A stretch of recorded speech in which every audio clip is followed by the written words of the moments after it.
tickets? Is it the lift or is it accordion tour? It's the door people. Okay, and then we're after that, right? Yep, doors, swim pants, aqua brace. So the bifold door, the aqua brace, the shopping space, and the It starts looking like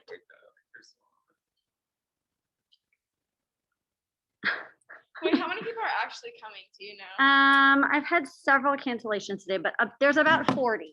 But that includes your class. Oh, okay. Yeah. Hey, Josh. 40. 40, because most people have parents coming, and then Dr. Rapp and Joel and Mr. Jepson's coming. It won't take that long.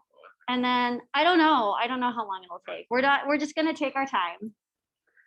And then afterwards, like, and we do have some people online that are joining us, like our mentors are joining us, and then Wait, is this ours on there? oh my gosh, okay, wait, which one is yours? Brittany. Okay, Fox, Brittany. is that her name? Yes. I think she gave us an email. We never responded. She did respond. She did talk to me some, and actually we talked a lot, and I tried to help. She was like, I gave them some ideas, but I don't know if they'll take it. And I said, well, I think that, I guess I should turn the projector on. I think that, like, hi, come on, John. I think that, it is for people with like contractures and things like that, like, a specific kind of. What do you call that? Like, what would be like a broad term? Well, like, yeah, like I told her, I was like, it's like for people with contractures, and it's not just for like, We're gonna sound smart, right?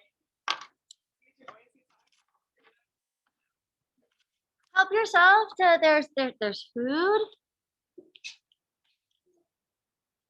Just, some fruits and veggies. And where's my, let's see, I don't know, do we need audio?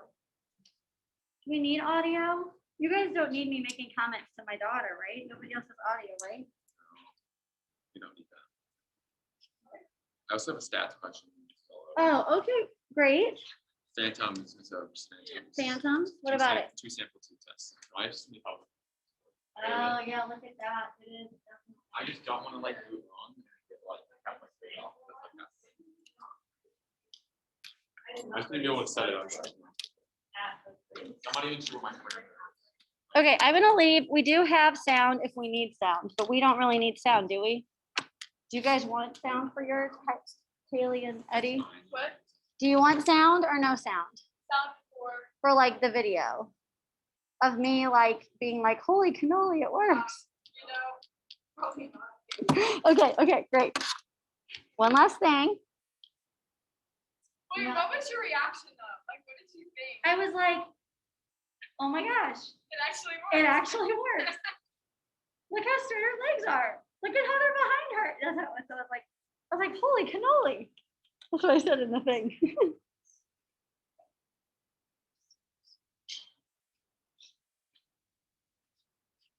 Okay, come on, you guys can come in and chat with each other if you have any last minute things you want to talk to each other about.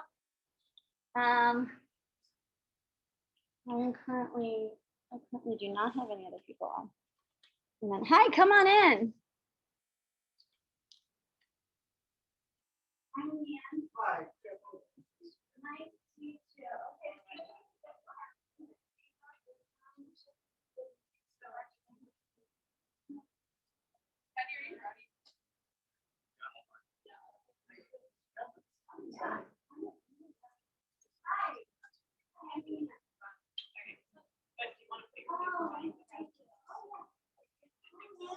And you guys can get something to eat if you want.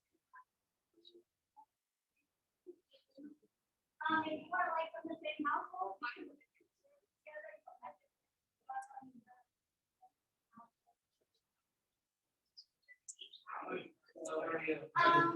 Well, the kids are gonna have to come up and down. You guys do this. Yeah, I appreciate it. So,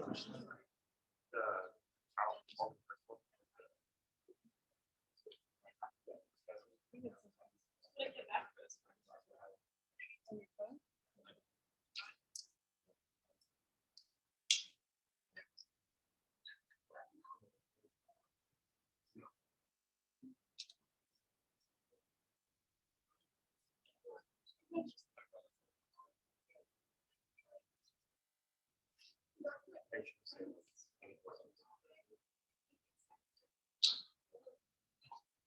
I don't like to say long. The podcast.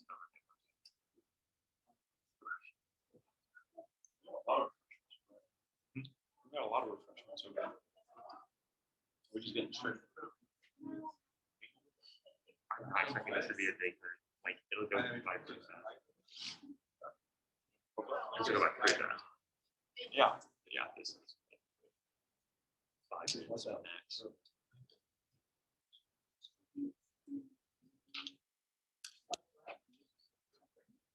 Okay.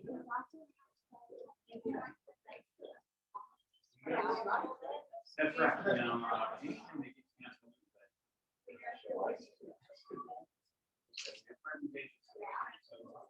All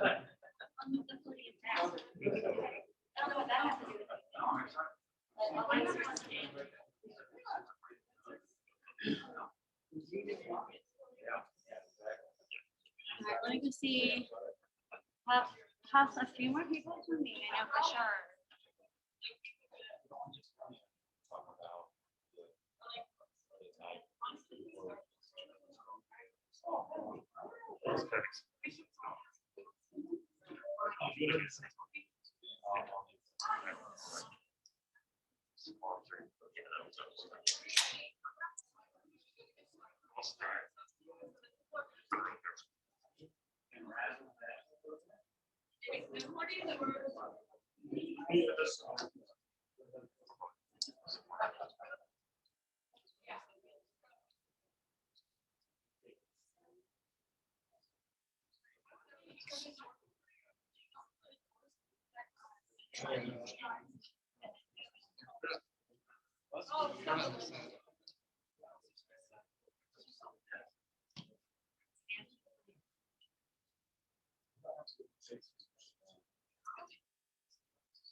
You guys are welcome to refreshments. Chef made a wonderful spread.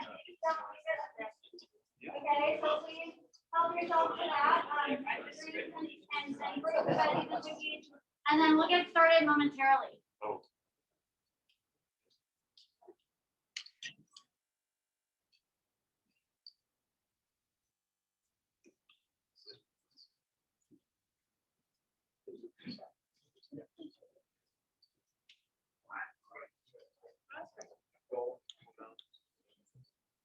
I'm sorry.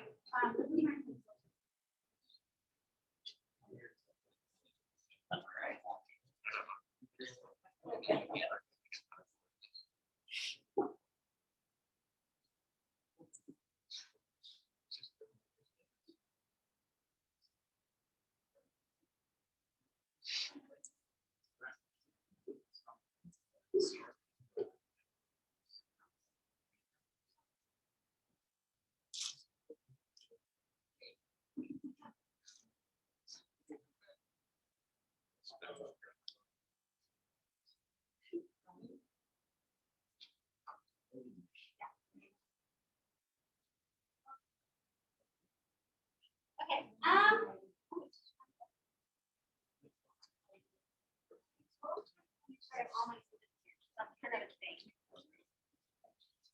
5.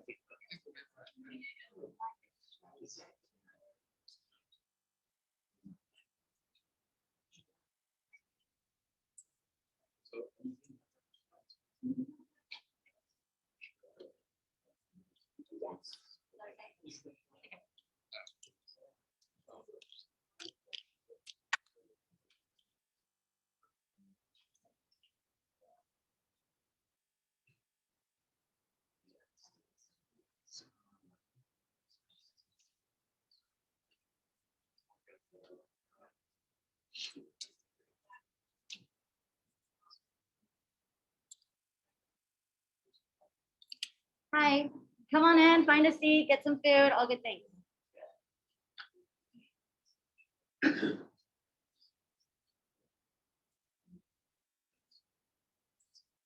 Okay, so we're gonna go ahead and get started. First of all, thank you so much for being here. Thank you for supporting our program and these hardworking students. My name is Leanne Oakes, and I teach engineering explorations. And so this semester, we kind of had an overarching question about how can we make our community more accessible? And we really tried to look at the the engineering design process. Okay, so that's what we followed. So each of the students in their projects will talk about the design process that they went through, but even as a whole class, we kind of talked through the design process. So the first step in the design process is discovery. And so like on day 1, we talked about where do you think there are some accessibility challenges in our community. And honestly, I really thought that we were going to get to stairs and that's all people were going to think about. And but they didn't. They went through like room by room and place by place to think about where would be some places that were inaccessible if you were in a wheelchair, or if you had an intellectual disability, or if you couldn't speak or couldn't hear or couldn't see. Lots of different things. And so then we had some friends come out from the nonprofit called The Whole Person and talk about how kind of really understand what etiquette might be like when we talk about disability. And then the students came up with questions, and my good friend Joel allowed them to interview him and ask some questions about where he finds places that are inaccessible just in the community and in the house and things like that to think about. We also had Hope Builders come out, and Mr. John Jepson is here from Hope Builders, who they build wheelchair ramps for families who are low income. And so he talked about what would be a current solution to an accessibility problem. And then he allowed us to join him and his team to build this ramp on a person's house. So we spent a Saturday building this. Actually, it's a beautiful ramp. So it was beautiful weather too. And I think a couple of our class couldn't make it the first day, so they came out a different day and helped build a different ramp for a different family. So that was a current solution. So all of that is, oh, sorry, I have a friend coming. I have friends coming from all over the country who are interested in what we have done. They're joining us on Zoom today. So yeah, okay, so welcome to anybody who's joining us. Okay, so that was a current solution. So one thing about engineering is that it's not always about taking something that you already know how to do and just doing it again. Okay, it's really about coming up with a new solution. So after listening to Joel and his interview, the students, there we go, back, sorry. The students started thinking about what area do they want to look at to find a new solution to, and really started thinking about, well, what are some requirements that it would be for that to work? And then also what kind of constraints do we have to have? And they'll each talk about that. And then after kind of those stages comes the design process. And for the design process, like everything is said out loud. And that was really hard for the students like they'd be like, oh, that's a stupid idea. No, say it out loud, because sometimes even if you think it's not gonna work, somebody might think of something that's related to that, that might think of something else, and it might come out to be your actual solution. So, everything is said out loud. That was good. And that took a while. And then once we settled on designs, we started developing our solution. So once they decided on it, we headed to Home Depot. We did kind of a last minute field trip on the Friday before spring break. And we went to Home Depot and went shopping, which was fun. I think they had fun. So yeah, we have some pictures of them deciding together what they needed for their project, for their solutions. And then, so development is also where you would like build and test your project. And then they'll talk a little bit about implementation. After they decide that this is the design that they really want to use, how would you go forward and make that either on a large scale or market it to people? So they'll talk a little bit about that, although we didn't really do that. But where they would market their particular design, what sector, if they were going to do that. Okay, so does anybody have any questions before we get started on actual projects? No, you don't care about me, you just care about them. Okay, so we're gonna start with Paul and Spencer.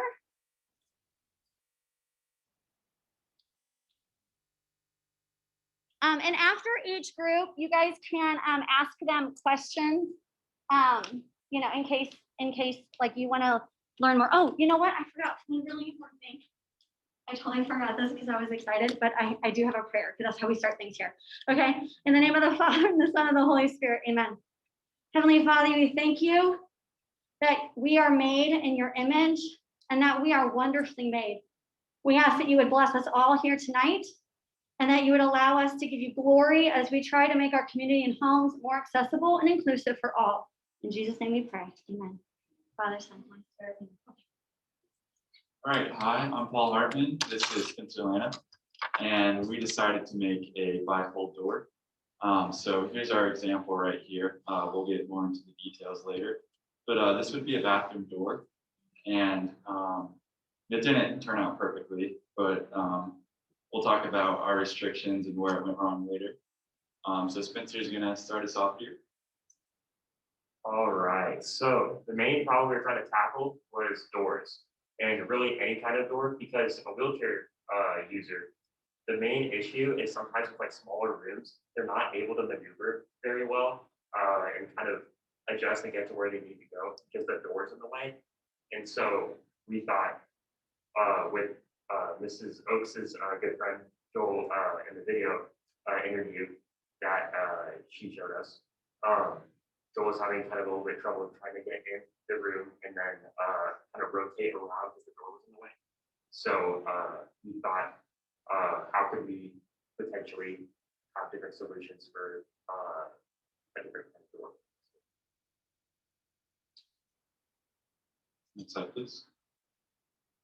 So our main restrictions were time and money, first of all, but also we wanted it to be able to be very affordable, because most solutions, if you're trying to widen a door for now or make it easier for a wheelchair to fit into a bathroom where the door might not be able to close, is to widen the door frame, which can be very expensive. So we wanted to come up with a cheap solution that anybody could install in their home. So we came up with a bifold door, and we wanted to fit the normal door frame, which I believe is 36 by 80 inches. So right here we have half scale, so 18 by 40 inches, and we wanted it to be sturdy. So not just, since it's a bathroom door, you want your privacy, we didn't want it to be flimsy like curtains or something like that. And so now Spencer's going to go over some of our ideas that we came up with to start. All right, so some early prototypes, we had a sliding door. So the good thing about a sliding door is that it does not get in the way at all. But the downside is that people don't always have enough space on the same side as the door to slide the door over. So we thought, okay, well, what about an accordion door? That would kind of crunch to the side. Pros, this would also not really get in the way, and it's actually really cheap and easy to install. But the downside is that it's really flimsy. So if you have somebody rough in the house just kind of barges in, it's not really gonna do anything to stop them. And it's also can potentially be transparent and kind of see-through, not give you the sense of privacy that you're looking for. So we eventually went to the bifold door, which had kind of the best of both worlds. We use plywood, so it's like sturdy, and it's not transparent, so the privacy is still maintained. But the only slight downside is that it does get in the way a little bit, but that can easily be fixed with some thinner material. All right, so when we were building this, of course, we went to the Home Depot, we bought our plywood, we bought a bunch of stuff that didn't end up making it on here. We wanted to have it fully built and sliding, so we bought a bifold door kit. Unfortunately, it didn't fit. The measurements that it said on the website were the exact same. We ran into some other issues. So here we just have it without the slide, of course, it's not attached, but of course, in the actual thing, it would be attached. And some other issues we ran into were the hinges, for example. They needed to be small, but they don't really make any small hinges that are made for bifold doors. So if we were to implement this and sell it, there would need to be some custom made parts such as smaller hinges.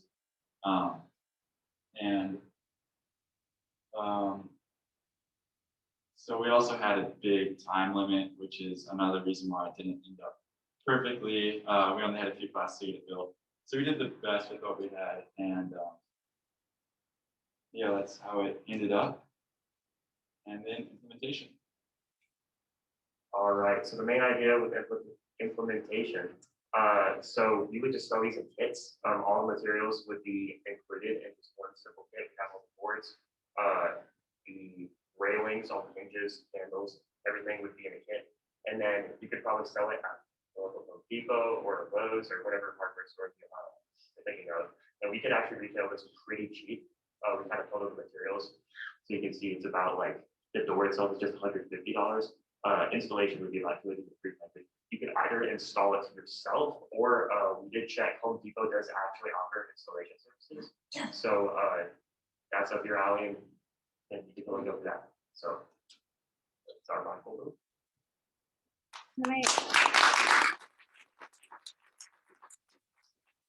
Anybody have any questions for Paul and Spencer? So why is your design better than the existing bifold door that's already out there? So what we wanted to do with ours is make it so you could easily install it on any door, which is why for the final plan of implementation, it would be sold as a kit. And then the other main thing is we have it made out of thin materials. Most bifold doors you see are like closet doors, and they're made out of thick 1 3/8 inch pieces of wood. So, you know, you combine those together, that would stick out a lot, and it would block the door frame and prevent wheelchairs from getting in. But with ours, we're only using 1/2 inch thick plywood. And for the actual door, you'd be able to use that more or less. So actually, if you have it folded together, then it'd end up being a little bit less than a normal door would be sticking out. All right, Any thanks other so much. questions? You said you have a track with it? Yeah, it would be sliding on a rail, basically on top. That was my question. You didn't put it on the top, which would be. Yeah. All right, thank you.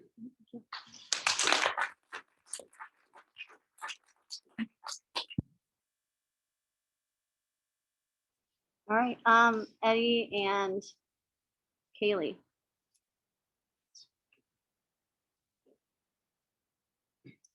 Hello, thank you for all coming. This is our product, the Aqua Brace. Let me pull it out real quick. Sorry about that. So this is a pair of pants, and I know it looks kind of silly first when you see it, but a lot of thought and a lot of work went into this, and you're going to see a video later of it in work. So Kaylee's going to talk about the design process and discover. Okay, so kind of how we saw a problem with swimming that most people face was shown when Mrs. Oaks showed us a video of her daughter Hannah. She really struggles to swim because her legs sink her down and therefore she's not able to move about the water. And then Mr. Strain also did say that his legs have much drag when he swims, even though he can float. So this invention is targeted at people with lower extremity paralysis, contractures, or low muscle tone in their legs. And currently in place, there are flotation devices such as a life jacket or a lift to be able to get people in and out of the pool, but these do not allow the swimmer to be able to move and swim throughout the pool. So just to kind of start off with some brainstorming ideas that we originally had, the first one was a cause and effect strap system, where there was a strap attached to the hand and the foot. And then we realized this did not work because when someone would stroke the arm forward, the leg would also move in the same direction, when really you need to have the leg kick backwards. So therefore the swimmer wouldn't move. And then the other idea that we did have was a sensor that was attached to the boot. So every time that someone would move their arm forward, it would kick the leg backward. But this was not cost effective, and we do not have access to this type of technology. So we decided to go a more simpler route. And then some issues that we kind of had with this project was we were restricted on time, only 2 months to complete this project. We also had a limited budget, and we had to make sure that all of our materials were waterproof. And then this also had to be safe. We didn't want the person to drown or flip over suddenly. That would not be good. And then up here is the original sketch of our pants design. All right, next we're gonna talk about buoyancy, because when you talk about weight distribution and like how inflated the flotation device needs to be and where it needs to be on the leg, this is actually pretty important. First, the degree of buoyancy is dependent on several factors. In humans, it is primarily bone, muscle to fat ratio, and other fluids in the body, mostly blood. Muscle fat to ratio is different for everyone depending on your sizes and proportions. So we kind of had to keep that in mind when talking about how adjustable the flotation device is, and of course where it's going to be on the leg. Next, we're going to talk about weight. So the volume and the weight of water displaced are equal to the volume and the weight of an object. The object does not float or sink. This is usually referred to as neutral buoyancy. This is useful for activities such as scuba diving or like just swimming underwater. But the goal for our invention was to create a slightly positive buoyancy so the swimmer does not have to use as much energy. And next, we're going to talk about the development of our product. Actually, first, let's do our, we're going to explain this real quick. So basically, there's 2 pouches, and in each pouch, there's a flotation device.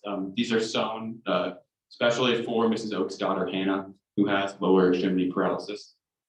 Some things to think about first for our flotation devices, we decided to use like those Bam Bam sticks used at like sports games. It sounds kind of silly when you say it, but these are actually a really good idea because you can cut these to your desirable size, and then we actually decided to seal them with a flat iron so we can make them the exact size we needed for Miss Oaks' daughter's weight. We also had to find a waterproof material, so we decided on spandex material, so that was a pretty good option for us.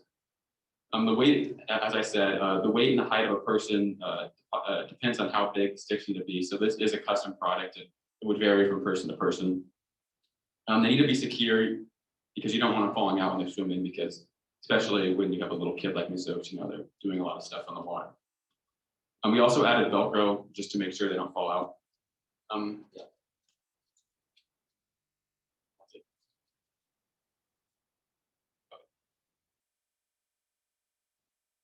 And then next, these are just kind of the videos. And the first one is without the aid, and then the second one is with the aid. Oh, wait. Sorry, this is the wrong one. Hang on. That's my bad.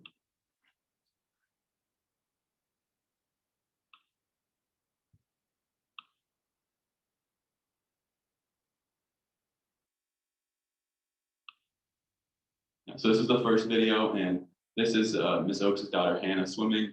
without the swimming aid.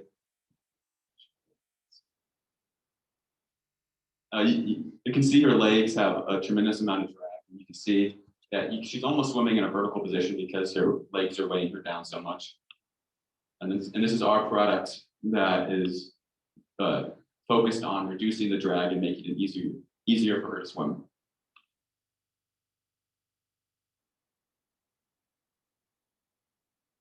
And as you can see, she's a lot more leg mobility, and also her legs float on top of the water, so she's in a more horizontal position.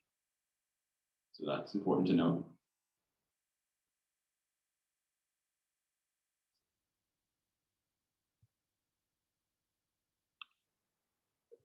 Yeah, I'm looking at it, thanks.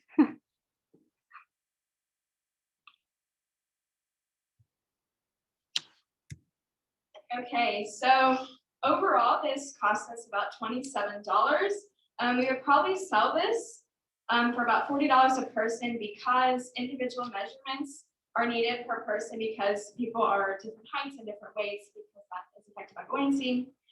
And then we would probably market this to specialized swimsuit stores. There is one on the plaza. And we'd also market this to physical or occupational therapists. Another invention we would definitely look into, we originally had this idea where we would make a waterproof self-inflation so that we didn't have to blow up the inflatables on the sides with a straw. But we would probably do the self-inflation device using like an air mattress pillow. And I thought that would be cool.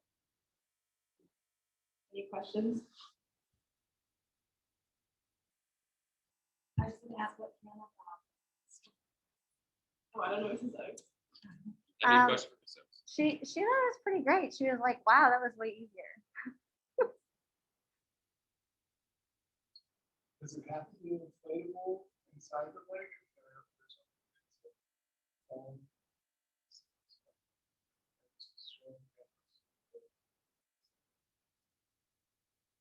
Yeah, that's actually a good idea, but we just went with that idea because also when they get out of the water and like also when their legs bend also want a little leeway on it also, and then also you can adjust on how like inflated you want it to be depending on how heavy the person is. So that was also something we took into consideration when we decided to use an inflatable.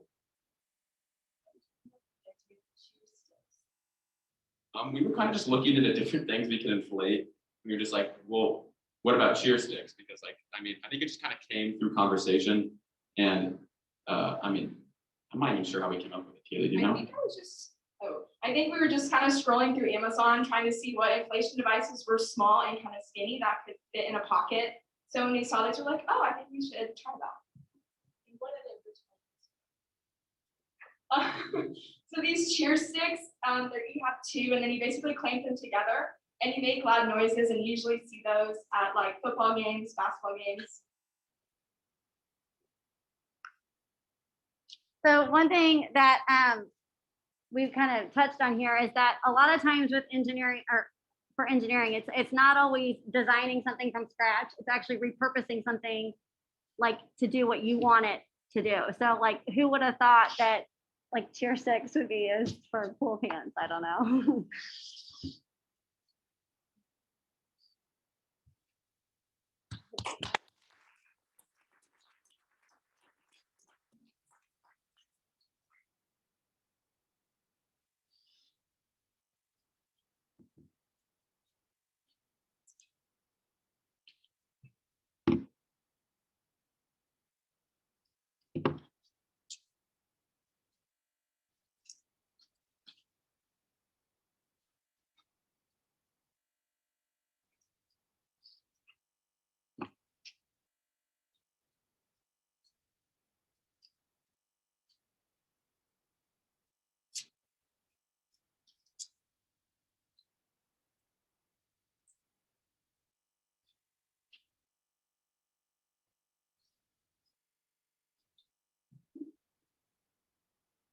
Okay, I'm Lily Myers, and this is Brenda McKinney, and this semester we decided to construct a project called Shopping Space. During an online interview with Mr. Strain, a current wheelchair user, We were introduced to the fact that people using wheelchairs in their everyday life face the problem of not having enough space in shopping carts due to their inability to push shopping carts and maneuver the wheelchair at the same time.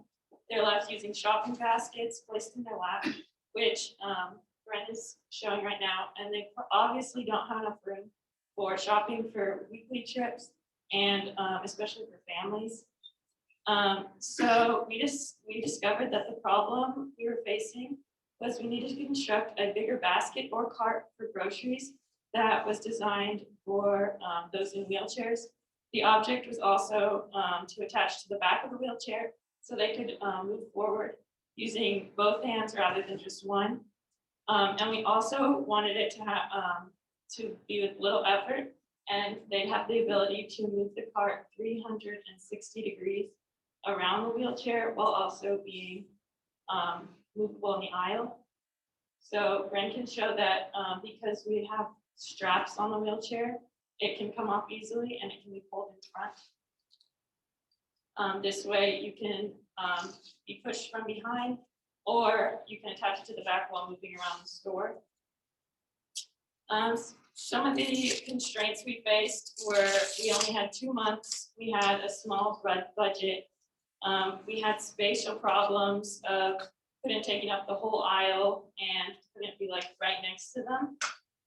And we need to be able to build it in bulk because obviously if a shopping store had it, then they need more than just 1 or 2.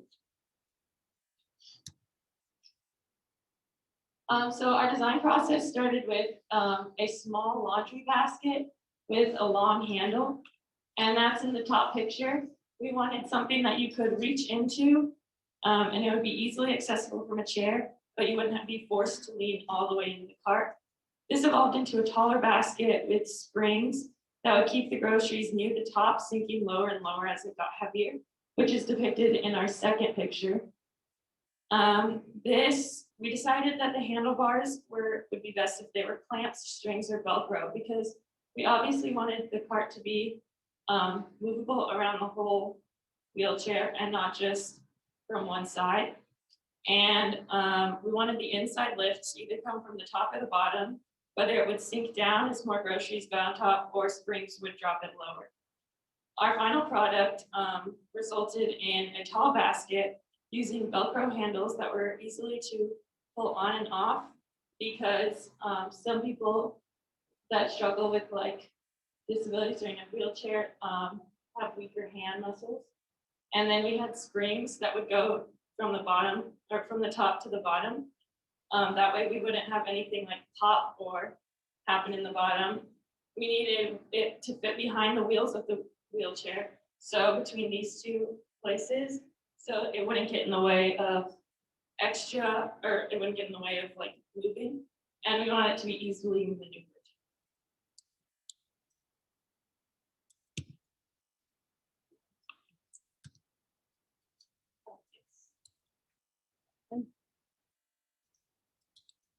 For our development, we went to Home Depot and Amazon for shopping materials. And so some of the shopping materials we got were a laundry basket, springs, a string / cord, a pizza pan, Velcro, PVC pipes, clamps, and screws. But we got PVC pipes and clamps, so we unfortunately did not need to use them. And so the picture on your right is what our first idea was for the development. But then we eventually made it more simple because we realized that a laundry basket's made out of plastic, so it wouldn't be able to hold like a family's worth of groceries easily without breaking. And so we went with the fabric design. With this, be washable, reusable, wouldn't break as easy. On the left, we used a program called Tinkercad to make this diagram. So the plan for implementation is that our steps for construction was to get the simple laundry basket from Amazon. We would tie the strings to the side hooks. We would hook the springs into the strings, screw the holes in the pizza pan, attach springs to the pizza pan, add Velcro the side hooks, and we would test weight of groceries. Miraworld and easily line to make this easy from the company go. downfall consisting of costly materials and time constraints. So this needs to be marketed as an accessibility website to be implemented in grocery stores as a tool of accessibility. The suggested market price would be probably about $100, so we can make it more public for grocery stores and people using that. But the actual price to buy and make it is about $70. In the end, we couldn't make this design as perfect as we wanted to be due to the time and money restraints. But some things that we would change in the future if we were ever to hypothetically mass produce this would be get springs that are not as tension restrained, so maybe a little bit looser. Maybe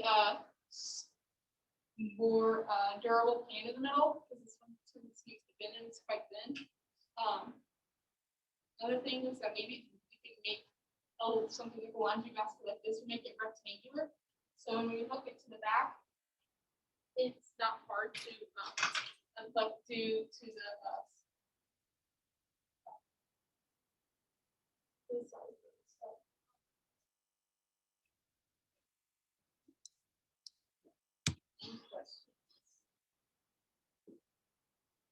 Did anyone actually use it in the grocery store? No, but we put like backpacks in it and like little objects, even like we carried down our stuff down in it today. And it like, I mean, you can see it's easy to move around. We had Eddie try it with all his backpacks and he made it all the way through the hallways with it.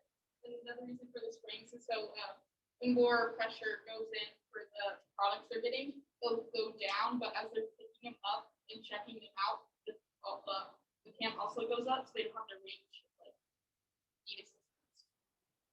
So we made that in our design process. Any other questions? Sure, so you bought a pre-existing laundry basket there, if you were making it from scratch.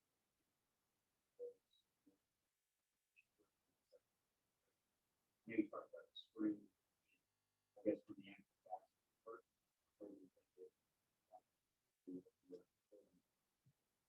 We were talking about having a square back, just so sometimes if you do it too tight, it'll rub against the back of the wheelchair.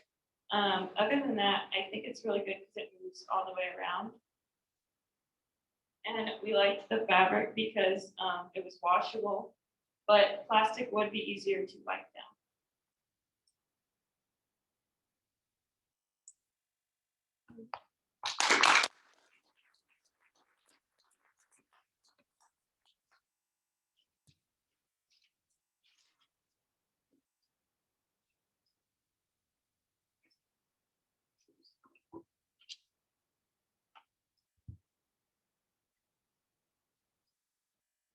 How's it going, everyone? Hope everyone's doing all right tonight. My name is Peter Whalen. This is Gunther Lichtenfeld, Riley Faust, Bernie Coffey, and Josh Kirby. And our project was the kitchen lift.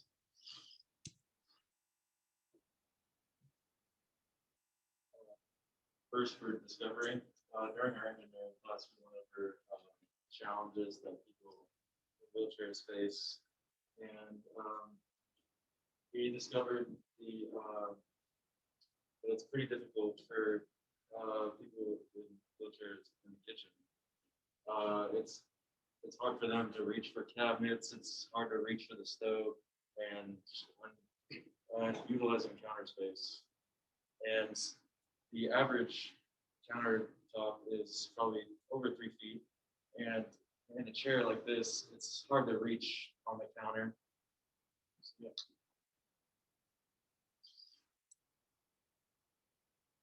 So for the design process, we started with a lifting platform with the hydraulics or lifts in the floor that would elevate the entire platform, off the ground. But we decided later that implementing lifts into the floor would be too costly. So instead, we raised the platform so that the lifts could fit underneath, and we added wheels and a ramp to compensate for the height difference.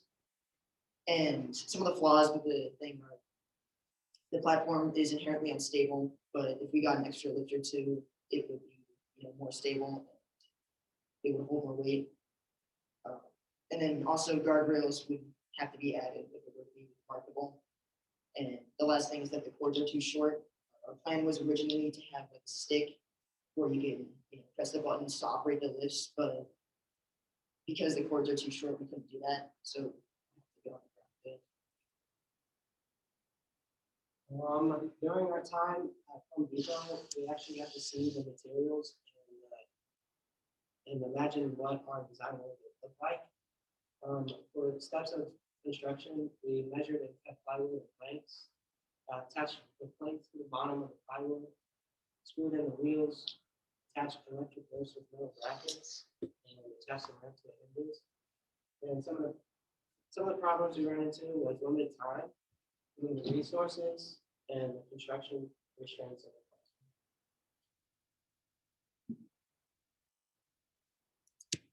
Our plan for implementation, first of all, what we used to build this was plywood, 2x4 planks, small wheels, electric jacks, power adapters.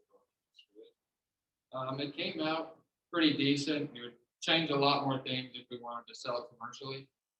We'd make it a lot stronger, lighter, and more accessible. We would do that by changing the material and shrinking down the size a little bit. It's fairly simple, but has a lot of moving parts, like the ramp, the jacks, and the wheels at the bottom. We think we would target the wheelchair users, and we could market it in therapy places or any place where you would like need to find something to help you move more accessible throughout the house. We manufactured this one for around $150 to $200. We got all the right materials that we needed. We think it costs around $250, and we can market it for $400, which sounds like a lot, but we looked at all the other options out there, and there was a sit to stand that helps you stand up at the counter, but it was a couple $1,000, and we just think this would be the best, cheapest way for a wheelchair user to be able to get accessibly around the house and the kitchen. Do you want to demonstrate that? Yeah, so if everybody, I know. It some has people to in be the back might plug- have a little difficult to see. You probably want to plug it in, like saying. So the original design was kind of to have like this space underneath the counter and like your kitchen on a regular kitchen, where a smaller version of this would roll out, and a person sitting in a wheelchair would be able to like pull this out while they're sitting, and then flip the ramp out and roll up onto the ramp, and then use the controls on like the stack to raise it up. And it takes a little while. We use some electric hydraulic car jacks. But basically they are attached to the bottom of the top surface, and when they start rolling out, then it raises the wheels off the bottom of the floor, and it won't like roll around anymore. So yeah, I feel like we've accomplished our goal, and that's our project. Anybody have any questions? How did you determine the weight configuration of the pieces and how sturdy? What was your target market for the person in the chair and their weight and size? So their weight has no impact on like the lifts that we chose because they are hydraulic car lifts. So the weight isn't really the issue right now. It is how we stabilize them to the bottom. They are not very sturdy. So there, we could have had like maybe 3, like when it's the triangle formation, then it would have been a little bit more sturdy, but right now it isn't very sturdy. We know what to do better. But the weight isn't an issue. It was kind of just So the they placement could, of our lifts. regardless of how heavy they are, they could roll up on the ramp and the ramp not be affected by their weight. They roll up to get settled on. The ramp is also a little flimsy, but I think with reinforcement and like actual like materials, like we manufacture this with metal materials and the lifts more integrated, I think it could be very plausible. But this is a rough prototype. Okay, one more question. So how did they then go to open that platform? So, again, the original design was this like pole right here with the controls, and there would have been a chain or a string or something that would have been connected to it, where it was folded over, and they could have just grabbed that and pulled it out. Yep. Oh, yeah, I was just curious about,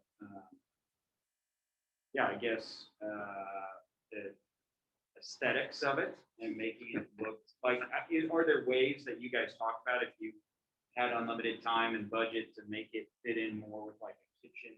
Absolutely, absolutely. Obviously, you could make it out of more visually appealing materials, like put a stain on it, if you're gonna make it at home. But I think if it were to be manufactured, I think it could be a lot slimmer, much smaller, and when it's like stored away, it could be pretty like uniform in your cabinetry, depending on, because when this is on the ground, it's only about 6 inches tall, like max. So if there's like a little 6-inch custom like cutout on the counter, that's a lot cheaper than doing an entire wheelchair accessible kitchen, which is pretty expensive.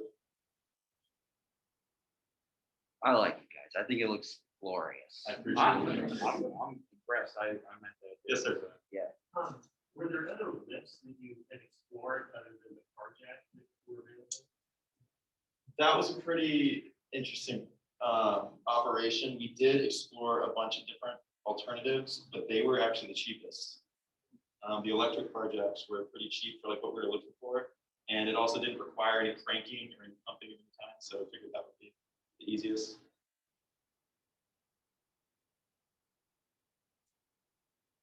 Thank you for everybody's time.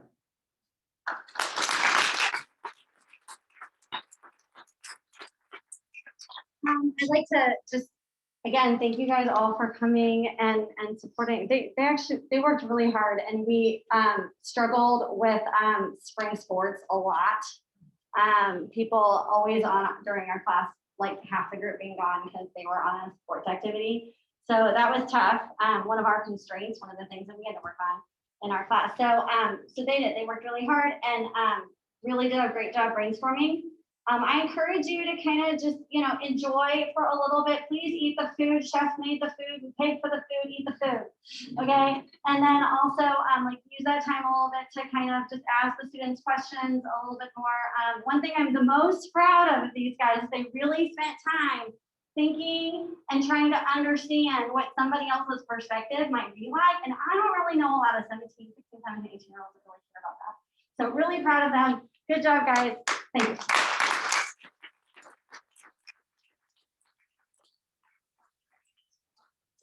Invited to speak, but I'm just going to say really quickly, thank you to Ms. Oates because she has really taken this. She has an English teacher for a principal who basically said, let's do an engineering class, and then she has taken it over the last couple of years and really made this happen. So props to Ms. Oates for really taking the bull by the horns and making this happen tonight. So thank you. Also, just a big thank you to Mr. Jepson and Joel and all the people. We generally have they don't even know. So we still have dozens of people in the next month that are coming into our class. So just a thank you to all of the people who are always just coming into our class and helping us learn more about engineering or their life or whatever the situation is. So thank you. Very good.